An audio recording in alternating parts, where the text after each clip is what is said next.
हमारे पास क्वेश्चन है find the direction cosine of a line whose direction ratio are 2 3 minus 6। ठीक है, तो एक इंपॉर्टेंट पॉइंट नोट कर लो। अगर तुमको डायरेक्शन रेशियो निकालना है किसी भी लाइन का या किसी भी वेक्टर का, ठीक है, सपोज कर लो कोई भी वेक्टर तुमको ए दिया है जिसका component A i cap plus B j cap plus C k cap है, आपको एबीसी कुछ भी हो सकता है। तो इसका अगर डायरेक्शन रेशियो निकालना है तो सिंपली एबीसी को उठा के रख लो। ये वेक्टर कोई भी हो, यूनिट वेक्टर हो या कोई भी वेक्टर हो, उससे फर्क नहीं पड़ता। डायरेक्शन रेशियो निकालना है तो एबीसी कोई भी वेक्टर का स्केलर का कंपोनेंट मतलब एबीसी उनको उठा के रख दो, तो वही क्या बन जाएगा, इस ए वेक्टर का डायरेक्शन रेशियो। ठीक है, अगर आपको ए वेक्टर का डायरेक्शन कोसाइन निकालना है तो उसके लिए क्या करो, पहले इस ए वेक्टर को यूनिट वेक्टर बनाओ। क्या करो, ए वेक्टर को यूनिट वेक्टर बनाओ। यूनिट वेक्टर कैसे बनेगा, जब उसके अंदर उसी का मैग्नीट्यूड से मल्टीप्लाई कर दोगे तो यूनिट वेक्टर बन जाएगा।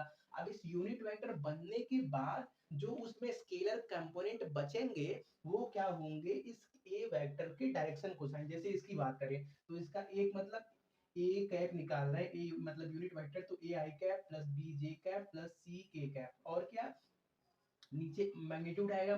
ए का मैग्नीट्यूड का मतलब ये एक्स वाई जो आपके आई जे के कंपोनेंट होते हैं उनका स्क्वायर, वो भी रूट में, मतलब नीचे क्या आएगा आपका A square plus B square plus C square आएगा। ठीक है, तो देखो हम क्या कर सकते हैं, अलग अलग कर सकते हैं। तो ए कैप को सिंपली क्या लिख सकते हो आप, A upon under root A square plus B square plus C square i cap plus B upon under root A square plus B square plus C square j cap plus C upon under root A square plus B square plus C square k cap. तो देखो ये जो आई जे के अब जो component बचते हैं ये और ये क्या बनेंगे, direction cosine of this vector. कोई भी वेक्टर दिया है उसका स्केलर कंपोनेंट उठा दो, वो क्या होगा, डायरेक्शन रेशियो।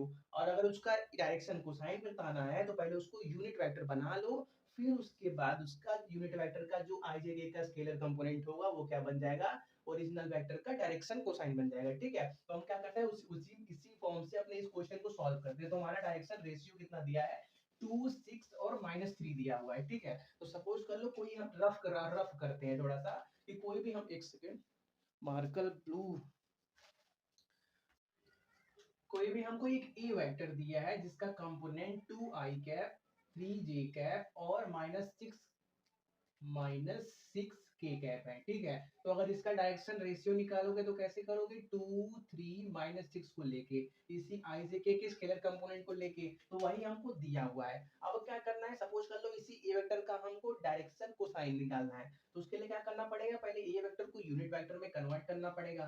तो देखो ए कैप निकालो तो क्या होगा, 2 आई कैप प्लस 3 जे कैप -6 के कैप। अब इसका मैग्नीट्यूड निकालोगे तो कितना आएगा, अंडर रूट 2 का स्क्वायर मतलब 4, 3 का स्क्वायर का मतलब 9, -6 का स्क्वायर करोगे मतलब 36। तो ये कितना आ जाएगा, 36 9 45 4 49, अंडर रूट 49 मतलब सिंपली नीचे कितना आ गया, 7 आ गया। ठीक है, तो अब क्या करो, अलग अलग कर दो। ए कैप का मतलब 2/7 आई कैप कर दो प्लस 3/7 जे कैप कर दो -6/7 के कैप कर दो। अब ये क्या है, यूनिट वेक्टर है, तो इस यूनिट वेक्टर के आई जे के का आप जो कंपोनेंट मिल रहा है आपको 2/7 3/7 और -6/7, ये क्या है, वही वेक्टर का डायरेक्शन कोसाइन है। ठीक है, तो उसी तरह से ये जो आपका डायरेक्शन रेशियो दिया है किसी लाइन का, उसका डायरेक्शन कोसाइन क्या होगा, 2/7 3/7 -6/7 होगा। ठीक है, नोट करो।